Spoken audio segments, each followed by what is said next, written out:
really kind of just pushing to make sure that I capitalized on it. That interview process that I just referred to, that actually took more than a year, and there were plenty of opportunities and a fair amount of feedback that I got at the time that was along the lines of, you know, hey, maybe SpaceX isn't the right company for you, or like, hey, maybe it's time to like back off and come back in a couple of years. And you know, for me, I was like, well, no, this is something that I would really like to do, and so I kept pushing. So if you take nothing else away from maybe the presentation that I'm about to get into, just kind of keep that in mind, is if you've ever been given the message, or if you've ever heard, you know, in order to be successful, you have to start young, and you have to do it right, and you have to execute, execute, execute. The reality is a lot of opportunities present themselves along the way, and if you can learn to identify those and find those and capitalize on them when they come, you can find yourself in a pretty unique position pretty quickly. And for me, it was a very, very fun position. So that's kind of the boring background stuff. I'll leave that there, and I'll kind of transition into maybe some of the more interesting bits of what I want to talk about today, which is exactly what I did at SpaceX and what I kind of continue to do today. So whenever you launch a rocket, I mean, obviously you're trying to get the rocket to space, and to do that, you're flying over a good chunk of the Earth. If you're going into orbit, you're going to be circling the Earth. You're going to go around the entire surface of the Earth. Part of what can happen when you're trying to get there, when you're trying to get to orbit before you've gotten there, is if something goes wrong and that rocket explodes or that rocket steers off course, a lot of the debris and a lot of kind of the stuff that's on the rocket can come falling down at very, very high velocities, very, very high speeds, and hurt people. And so there's a whole kind of subfield in the rocket launch industry, which is known today as flight safety. It used to be called range safety a while ago, but it's known today as flight safety. And what you do in that field is you try to figure out what is the likelihood that something is going to go wrong on the rocket that you have, and is that likelihood high enough? Are people at high enough risk that you need to change how you fly the rocket or where you fly the rocket so that, you know, innocent bystanders on the ground aren't put at risk? That's the analytical component of what I learned how to do at SpaceX. The reason you do that analysis is because often you can't fly a different path to get to space. That you have to kind of fly a certain path to make the mission work a certain way. And so if you're exposing people to risk when you fly that path, you have to have something on board the rocket that you can activate to protect people if something goes wrong. And that's called the flight termination system. And that's a very, very kind of fancy and long-winded name for putting a bomb on a rocket. And so the flight termination system on rockets, for many, many years, for decades, was activated by something called a flight termination receiver, which is what one of these things is here. This is just a little computer. It's actually dumber and simpler than the computer in your cell phones in your pockets. It's dumber and simpler than the kind of computer that you have on like a pocket calculator, if any of you have ever had a pocket calculator or have one nowadays. But for many years, what you would do is if somebody launched a rocket, then the United States Air Force would have somebody sitting by watching where that rocket was flying and where debris would go if something went wrong. And if that rocket flew off course, they would press a button. That would send a radio signal to that receiver, and the bombs on board would activate and it would explode. So my first few years at SpaceX was working with the Air Force to kind of use that safety analysis that I was referring to earlier to teach the Air Force what does it mean for a rocket to fly off course. If you see it do this thing, then that's normal behavior. Please don't blow the rocket up. We don't want to create debris when there's not meant to be debris there. But if you see it do that other thing, then yeah, that's abnormal and you should absolutely destroy the rocket before somebody can get hurt. Later in my career, we made the decision kind of in SpaceX and at the prompting of the Air Force and the FAA, who became an entity involved a little bit later, to take all of the logic that individual who presses the button on the ground like is supposed to follow and put it in a computer. So we wrote software to do what the person was doing, and then we flew that computer on the rocket. And if that computer sensed that the rocket was going off course, or it was flying in a direction that it wasn't supposed to, or if something else anomalous happened, then it would destroy the bombs itself. Or sorry, it would trigger the bombs and destroy the rocket itself.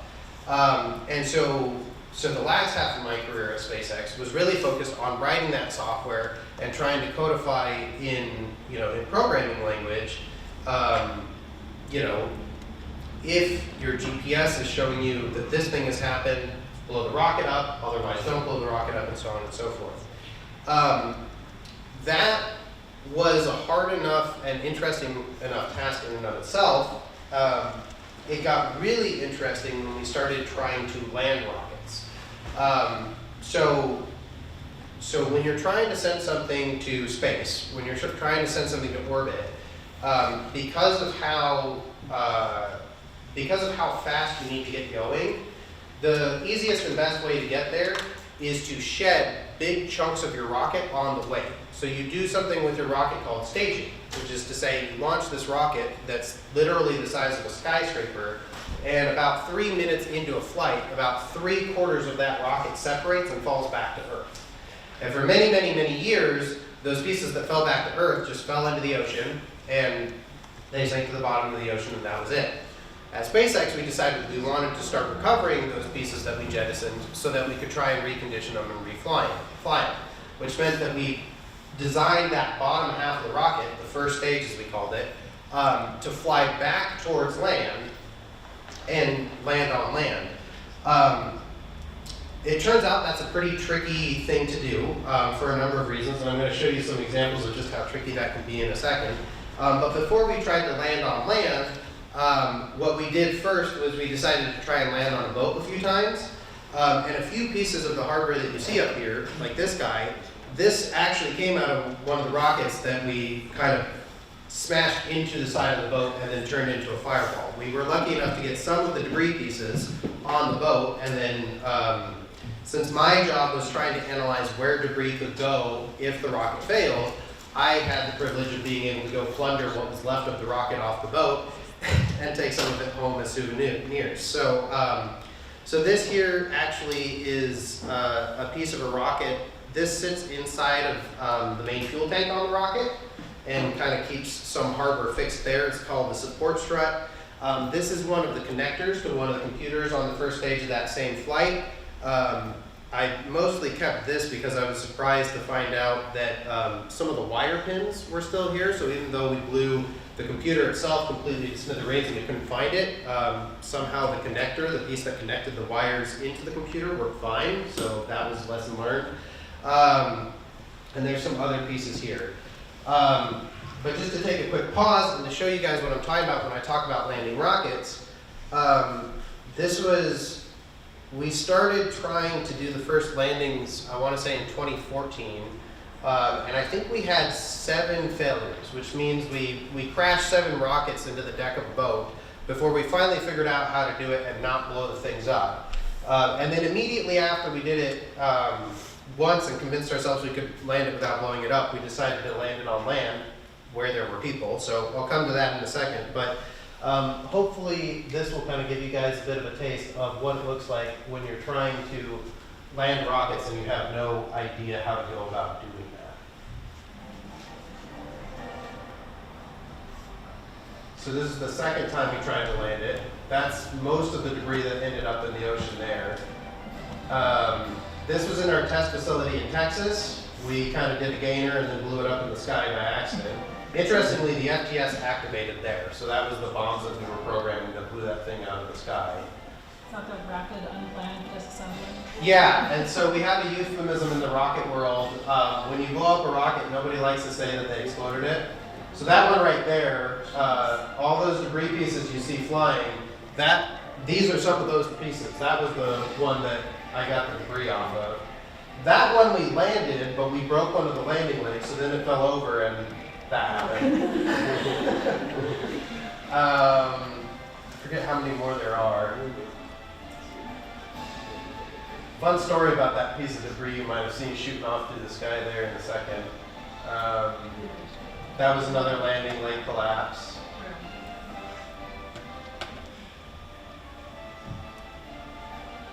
And that one, we didn't we weren't allowed to get the boat very close in that one, so we didn't get good video on that. This was one of the scarier instances I've ever seen in my career. We actually landed the rocket successfully on the boat there, you can see, but because of the failure of the onboard computer, we were not able to secure it to the deck. So we actually drove the boat about 200 miles back to harbor with a rocket just kind of skittering around on the surface of the boat. I forget which one that one was.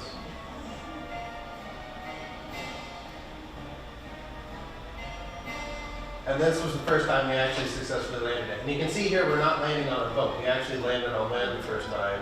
And then about 6 months after that, we landed on a boat successfully for the first time. So, you know, that gives you an idea of what can kind of happen when you have no idea what you're doing, but you're testing it in the world live. Just put out an advertisement there so you don't have to see that. So yeah, as Ms. Gibson kind of alluded to, there's kind of a funny phenomenon that happens in the launch industry, which is that I think people develop an idea of like engineers, or you'll hear people talk about like rocket scientists as very technically minded, logical, rational sound thinkers, and we like to pretend that we are. But whenever you're dealing with something that's kind of as chaotic and dangerous and scary as a rocket, you do kind of go through this process of developing a bit of a superstition. And so, people kind of develop some rituals around, what you say and what you don't say to try to ensure that you don't accidentally have a mission failure when you don't want to have one, not that you ever want a mission failure. But one of the things that comes out of that is you get a lot of jargonation around speaking plainly. So, people may want to say like, oh yeah, we blew up that mission, or oh, we blew up that payload, or oh, we destroyed that rocket. But some folks will get an idea that using language that is that plain kind of gives you some bad luck. It like biases things in a dangerous direction. So then they come up with terms like rapid unplanned disassembly instead of just saying we exploded it. One of the things that I tried to, I don't want to say enforce, but that I tried to influence as I trained people how to do kind of the safety analysis and the flight termination system programming that I worked on, was I tried to shy them away from those kinds of euphemistic terms, because it is important when you're working on something that can be as dangerous as a rocket that can hurt and can kill people. It's important for you to have that kind of awareness of the danger of what you're working on when you're working on it. And so I always pushed for my team and the people who we worked with and whatnot to just say, we exploded the thing, we blew it up. We've got pieces of that rocket sitting on our desks right now to remind us what happens when we don't do our job well. So that's just kind of a bit of an insider idea of what can happen psychologically to people when they work on these kinds of things. What I will say about kind of those rocket landings that you saw there, and then eventually landing them successfully, the other, I would say, major impact that had on me, and that I know that had on most of the people that I worked with, the first time you saw us landed successfully there, which was in 2015, it was in December of 2015, we landed it on land, on an Air Force base. And what was interesting was 2.7 kilometers from the point where we landed that was the main kind of building area of that Air Force base, where there were a lot of people kind of working and living and doing whatever you do on an Air Force base.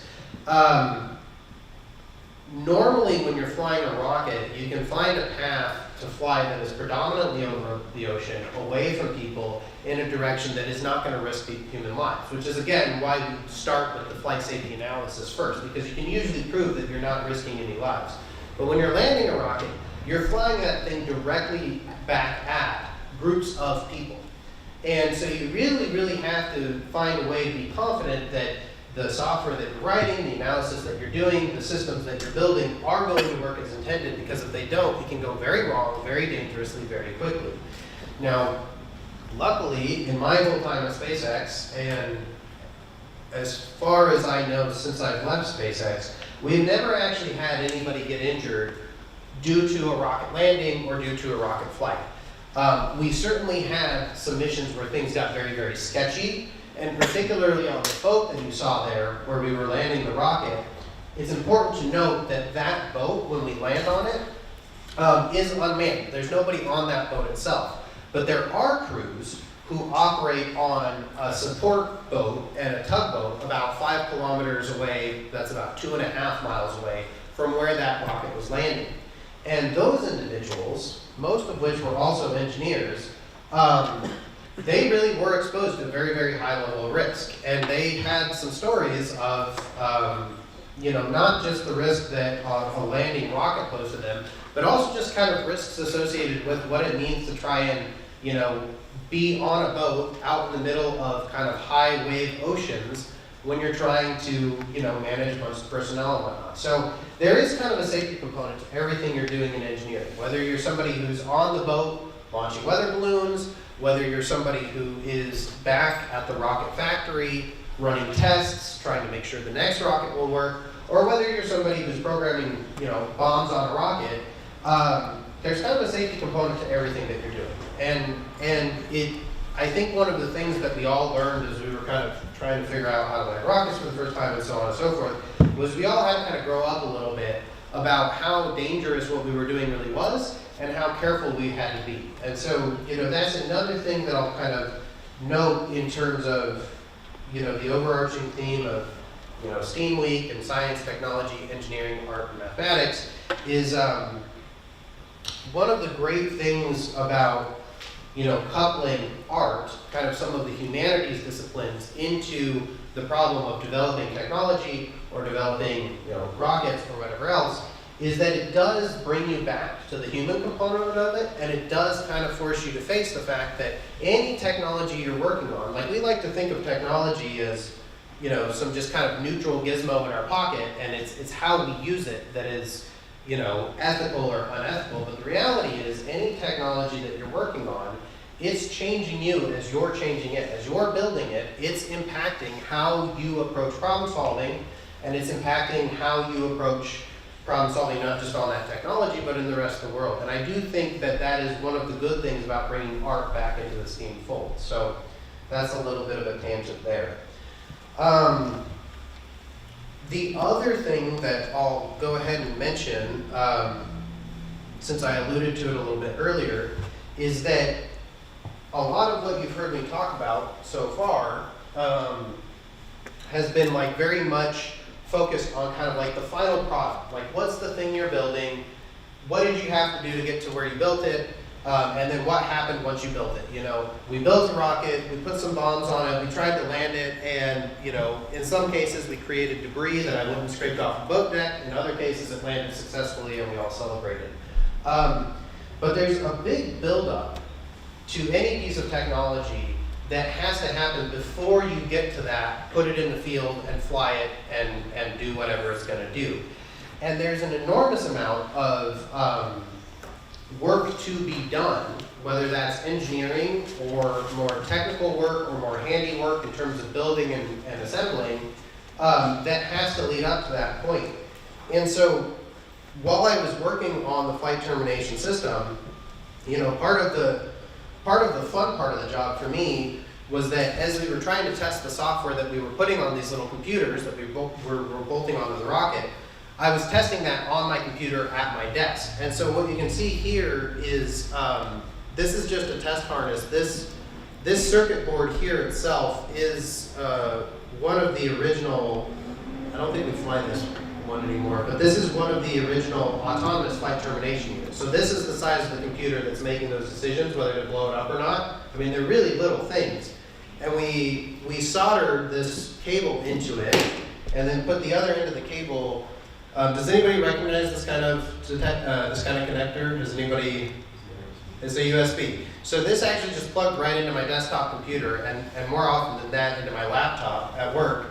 And I was sitting there, programming that computer from my laptop. So, when you see things like those videos of, rockets flying or landing, you can kind of get this romantic notion of like, oh, technology is big and fancy and amazing and whatnot, but you only get there by doing, you know, pretty hacky nonsense like, you know, soldering wires to a computer board and plugging them into your laptop and trying to figure out if you can talk to the thing or not. So the reason I'm kind of highlighting that and bringing it out is that while I was lucky enough to work on a problem, the flight termination system, that required us to do the design and the analysis and the test and the integration and then figure out whether it worked or not in the end, there are some career paths in engineering and in technology in general that really just kind of focuses on some of those other parts of it. So some of my closest friends that I've worked with over the years are just test engineers. And their whole job, the thing that they do is they sit in the factory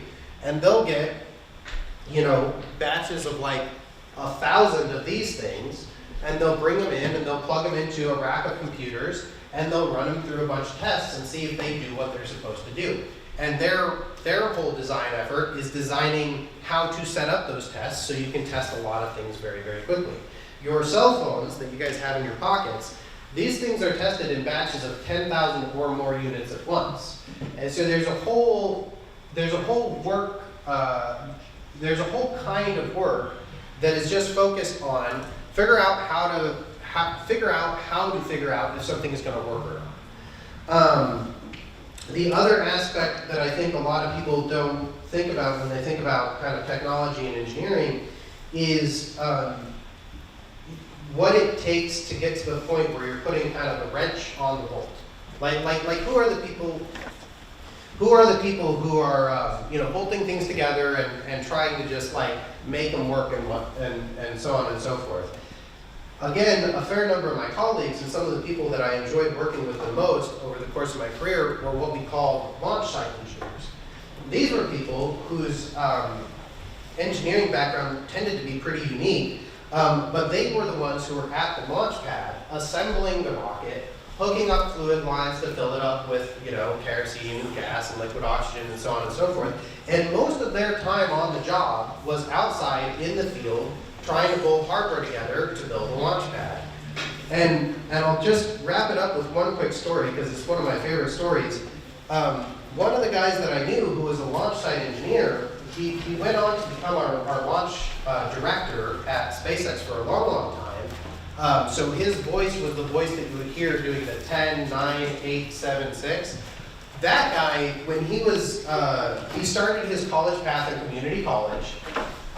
He was transferring from community college to a four-year school, and the summer between he was transferring, he was surfing, and he got attacked by a shark. And he lost his arm in the shark attack. He lost his right arm. So he obviously didn't go to the four-year school that next year. He actually was out of college for about 2 years while he tried to recover and figure out how to live life with only one arm.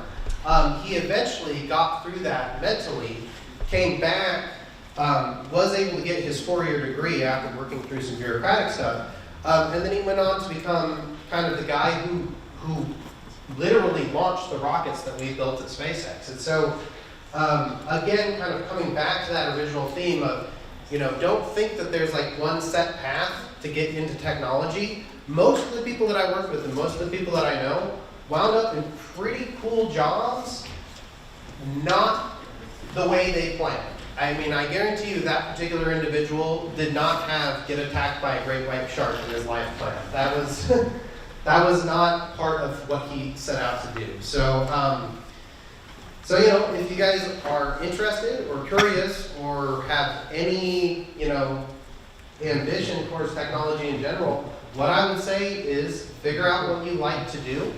Keep doing it, capitalize on it, and look for opportunities when they come, because you don't know what paths are going to open themselves up to you in life. But when they open themselves up to you, if you walk them, you can end up in some pretty cool spots. And I think I'll probably put a pin in it there because I've talked for a while. So.